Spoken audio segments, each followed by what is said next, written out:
Okay. So what we're doing in this session is we're really looping back to the beginning. Okay.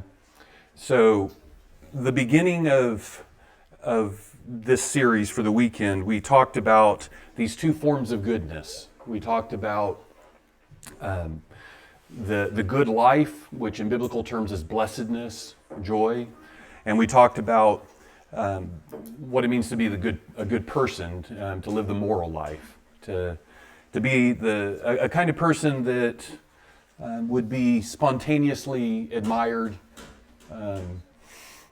not so much because of the sort of things that are achieved or the outcomes enjoyed, as just because of who that person is, what kinds of things that person does, right?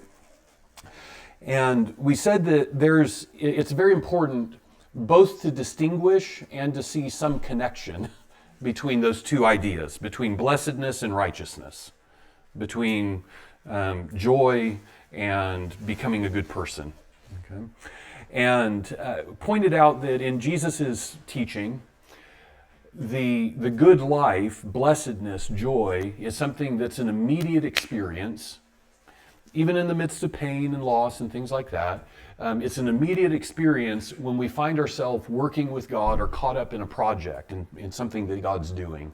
We find that we're enveloped in something bigger than ourselves. And so it's an immediate experience, but we also said Jesus is very clear, it's not necessarily a lasting experience. Okay? That it can fade, it can go away. And part of that has to do with the nature of co-working with God and of the need for attention in it. Okay? Because it's only insofar as I'm aware of co-working with God, that I'm aware of hearing from Him or working with Him, that I experience that joy. To be clear, God works through and around and in proximity to all kinds of people who are never aware of it. And they may be used by God, but they're not cooperating with God. And there's no joy that comes from that. There's no blessedness in that. Okay? And so what is the link then between this experience of instant joy, so to speak, in co-working with God, and then this development into becoming a good person, a person that now has one's heart focused and has become fully functional in love, that's moved away from control by anger, twisted desires, deceit, pride, right? All the stuff we've talked about. What's the link? And in many ways, it's the link is a kind of sustained attention. Sustained attention. And we'll see that coming out here soon as we turn to Jesus' teaching. Okay, so I'm going to say it in rather plain neutral language, sustained attention, but we'll see that come up as we go through this. Now there's a theme in Jesus' teaching that I think is important to connect to this other theme of instant joy that isn't necessarily lasting. And the theme is one of delayed judgment. Okay? And the picture that you get in Jesus essentially is that there's this perpetual welcome. This moment, there is always something God is doing where you are at. And you can step into it, you're invited. So there's always welcome. And there's no moral requirement for stepping in, for starting that. And we'll look at some passages where it's very clear, bad people too are invited in and experience that initial part. Okay? But there's this other part of what happens in the kingdom, and that is if we don't make use of the moral resources for transformation, there comes a moment where there's a judgment or a collapse. There's some end to our capacity to work with God, and with that, an end to that joy and blessedness. Okay? And so while there's no moral entry requirement, there is a need for moral growth in order to keep working with God. That's the picture, okay? And I think that in Jesus' teaching, it's rooted in the character of the Father. This pattern is. It's rooted in the character of the Father and the nature of this experience of co-working with God. Okay? It's the nature of those two things. The Father, his personality, so to speak, his character, and the experience of collaborating with God that creates this theme, this pattern. Okay? And so what I want us to do is look at, I'll just take two passages that have fairly full descriptions of co-working with God in which this pattern shows up. Okay? And I want us to look at two passages in some detail, and we'll see if you agree with, if you see the things I think I've seen. Okay? So, the first passage I'm thinking of is Matthew chapter 22 and verses 1 through 14. It's a big, long parable. The parable of the wedding feast with, as it were, two sets of two invitations, followed by a garment check. Okay, so let's begin by just reading this passage together, and then I'm just going to talk through it piece by piece from beginning to end, and try to translate, see how this is highlighting elements of this experience. Before we read it, just need to say again, when we use the phrase kingdom of God or kingdom of heaven, what is it that we're referring to? It's not a place we go after we die, right? The kingdom of heaven is just another way of saying kingdom of God. And the kingdom of God, kingdom of heaven is what God is doing here and now, okay? And usually when Jesus uses that phrase, he's also talking about how God's inviting us into what he's doing. And you see that in this context, all right? So let's read this. I know that our instincts are probably to turn this into a story about who goes to heaven, who goes to hell. But let's remember that this is talking about co-working, okay? And we'll pay attention to it. All right, so somebody read it nice and loud, and then we'll go through it slower.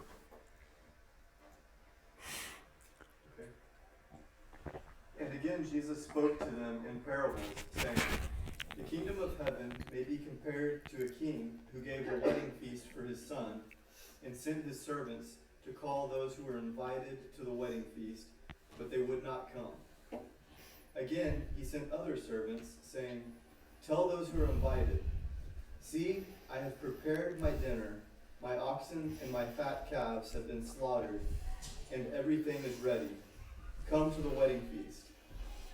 But they paid no attention and went off, one to his farm, another to his business, while the rest seized his servants, treated them shamefully, and killed them. The king was angry, and he sent his troops and destroyed those murderers and burned their city. And he said to his servants, 'The wedding feast is ready, but those invited were not worthy. Go therefore to the main roads and invite to the wedding feast as many as you find.' And those servants went out into the roads and gathered all whom they found, both bad and good. So the wedding hall was filled with guests. But when the king came in to look at the guests, he saw that there was a man who had no wedding garment. And he said to him, 'Friend, how did you get in here without a wedding garment?' And he was speechless. Then the king said to the attendants, 'Bind him hand and foot and cast him into the outer darkness. In that place there will be weeping and gnashing of teeth. For many are called, but few are chosen.'" Okay, thanks, Josh. So let's just kind of go through this slowly, kind of piece by piece, and talk about it. So you noticed that there were two different invitations, and the way in which this is set up is that the invitations are both to a feast. Okay? And it's actually the nature of preparing an event that is kind of irreversible in a way that sets up this whole description of co-working with God. Okay? So co-working with God is like being invited into a feast that's been prepared for before you get there. Okay? And it's the nature of working with God in time, in history, in the real world, that there's no rewind button. Right? That if God is setting things up for us to work with him, that means that that those arrangements that he makes for the opportunity that opens up before you, where you get to join in with God and contribute your little bit to his project, so now you're working together. Okay? That preparation process is irreversible. It's either you step in and you fill it, or you don't. Okay? Now this is a theme that comes out in a number of Jesus' descriptions of the kingdom. We saw it last time in terms of like last retreat, last intensive, when we talked about the parable of the 10 virgins. Right? There's that moment where the door's closed. In other words, when God lines things up for us to join in and work with him, we either are ready to join into that act at that moment, in which case we join in and we join into the feast, so to speak, or we're not ready. And if we're not ready, there's no way to get back into it. Okay? Now again, remember, kingdom of heaven is not where you go after you die. That just is not what it means in the New Testament here. Okay? So we're not saying there's this one moment that God set everything up, and if you don't do the right thing at that moment, you're going to hell. It's all over. Your whole life was a waste. That's not what we're saying here. Okay? What we are saying is that it's the nature of any kind of co-working. Really, we could step this out. It's the nature of co-working with anybody, right? If you make an agreement, we're going to do this at this place and that time, and one shows up and the other doesn't, right? You can't rewind. I mean, that you might be able to reschedule and do something else, but you can't. That particular thing isn't going to happen, right? And so what Jesus does is he just kind of highlights this. He said that the nature of God setting things up, things being in alignment, so that when you walk into that situation, you can say one word, and all sorts of things happen that are bigger than that word, right? Because you just have a very small piece of it, and it's really all these arrangements that God has done, right? That kind of preparation, it's simply irreversible. And kind of the metaphor of the feast gives us a good picture of that, because you can't unbutcher oxen, right? Once they're butchered and draining, you're either going to eat them or they're going to rot. There's no turning back. There's a point of no return. Okay, and so this is just part of the nature of co-working with God, is that it has these setups. And so he says, okay, everything's butchered, come to the wedding feast. Essentially, he's saying, look, I set everything up, the conditions are there, all you have to do is step in now. Now's the moment for you to add your little bit. You can do another cross-reference here. You could think of the parable of, it'd be Mark 4:28 and 29, I think. It's the man who puts the seed in the soil, and then he goes to sleep, and it grows, and he doesn't have a clue how it's working. But then there's this moment where he knows something else to do. He comes back and puts in the sickle, he harvests. There's this kind of timed interaction with an unseen force. Well, that's what this moment is. He says, everything's ready, time for you to act now. But, verse 5, they don't pay attention. So this is where that that sustained attention is what's missing. Okay? We said that there's no moral requirement. I don't have to be, anger-free, deceit-free. I can have all kinds of problems in my heart. But there is one requirement for co-working, and that's paying some attention. It's just having your eye open for it. Knowing that what I'm looking for is that moment that God is at work and I can join in. Something that he would have done. And so here we go, right? So that attention, it's the one indispensable element. He says they didn't pay any attention, so they went their own way. One to his farm, other to his business. The rest then, and notice this is the escalation, the rest seize his slaves, mistreat them, kill them. Okay? This is where you get that link between attention and the moral growth, moral transformation. Or in this case, when the attention is missing, there's a moral degeneration. And this is going to come out in the other parable that we're going to look at next also. And I think that this is kind of built into our life experience also, that if we're not engaging life looking for ways to co-work with God, what happens is that our own impulses and desires start driving us when that attention's lacking. And the result is often abusive to people around us. Okay? And so inattention leads to moral degeneration, or in this case. So the king is enraged. He sent his armies, destroyed the murderers, set their city on fire. Okay? So there's punishment that follows that rebellion. So then you get this second invitation. Now, what's that about? The project, the kingdom, is still underway. Okay?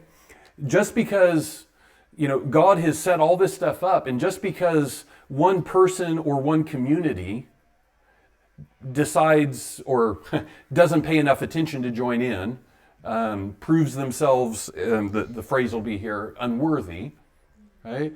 It doesn't mean that God's going to stop transforming this world. He's not going to stop doing what he needs done in this world. And it's also the case that he's not going to cease arranging for human beings to work with him in that, because it's always his desire to do things through others. It's his character. Okay, he wants to, insofar as it's possible, to do things through other people. Okay, and so the project, the kingdom's still underway, and so he turns to his slaves and he says, "The wedding is ready, but those who are invited were not worthy. So go out to the main highways, and as many as you find there, invite them into the wedding feast." Okay, and so they go out into the street, and it says they gathered together all they found, and this is an important phrase, both bad and good, evil and good. Okay, and the wedding hall was filled with dinner guests. Now, I just point out here, again, this is an account, it's a description of co-working with God, of the kingdom of God, of co-working with God.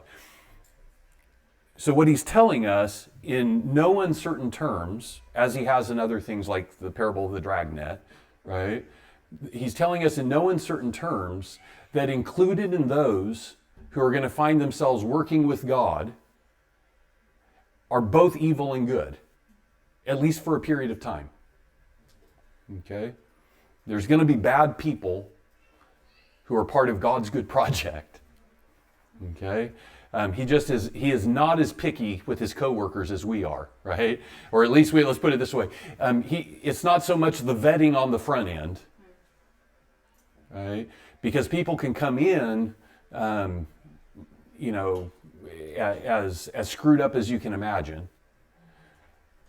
And so the real question is going to be then those who come in, will they accept the resources for moral transformation to be able to continue working with God? And that's what comes out in this next thing. So it's clear, this next phrase. So God, he allows both evil and good to co-work with him for a season. So the wedding hall is filled with dinner guests, both good and bad. But here's where that delayed judgment comes. Right? It says, when the king came in to look over the dinner guests, he saw there a man not dressed in wedding clothes. And he said to him, friend, how did you come in here without wedding clothes? And he was speechless. Okay. Let me just pause for a second. We'll talk about the result here, but momentarily. But pause there. Part of what you have to know, two things you have to know to make sense of this. First, clothing is a very, very common metaphor in early Christian thought on through for taking on moral character. Okay, and so you'll see this later in the New Testament where you put on Christ. And when you ask, what does it mean to put on Christ? It does not mean that Christ blocks the view of me from the Father. I know that's how it's often translated in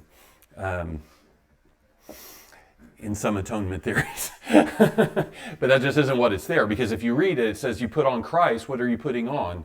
Well, innards of compassion, of love, of kindness, of humility, right? Uniting bond of love. So it's moral character is what the garments signify. So that's the first thing. What's the garment check about? It's looking at the character of the person. Okay, what are the life traits that come out? What kind of moral substance is there? Okay. The second thing you need to know is the understanding of the background here of how the garments, how wedding feasts work. And that is that the garments are actually provided by the host. So it's not that somebody got in and he was just too poor to, have the latest style, right? Which I obviously have, right?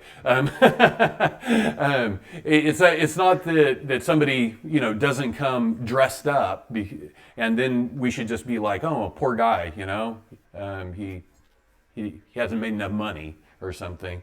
No, what's actually going on here is this is a sign of rebelliousness. It's a refusal to accept the garments because they're actually provided when you're brought into the feast. Okay, and that's why it says that when the king asks him, he says that the man's speechless. There's no good answer to that. Like, why have you not put this on? It's provided. Okay. So you put those together, and what Jesus is saying is everybody's invited in, good and bad, to co-work with God.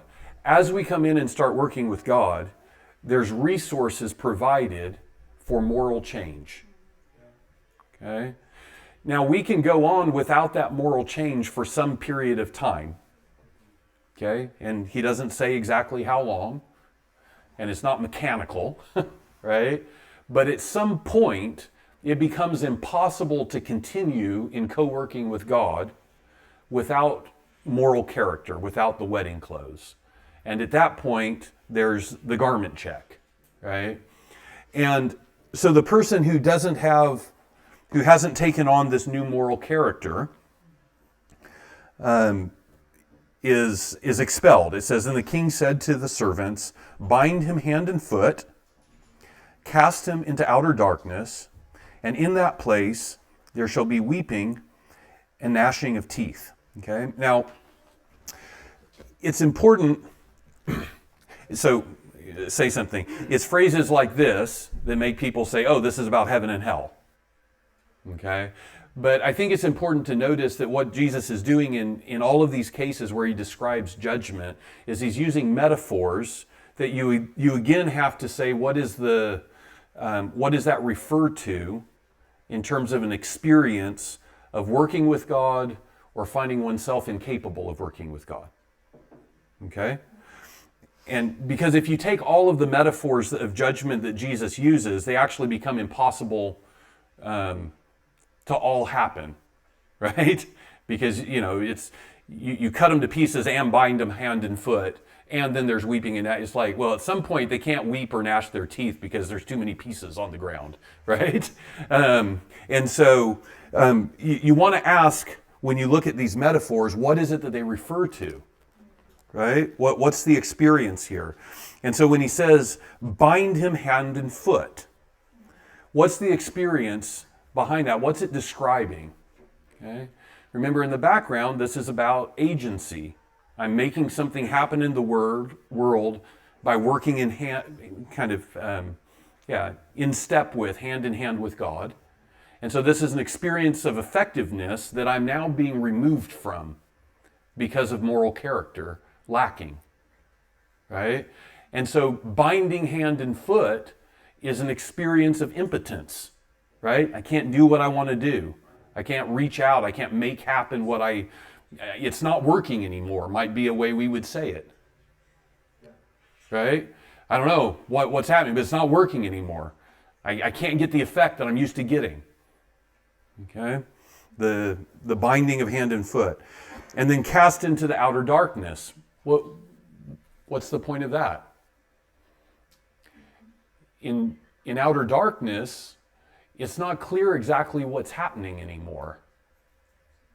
Right? When it's really pitch black, what disappears is the distinction between things. Everything kind of runs together, right?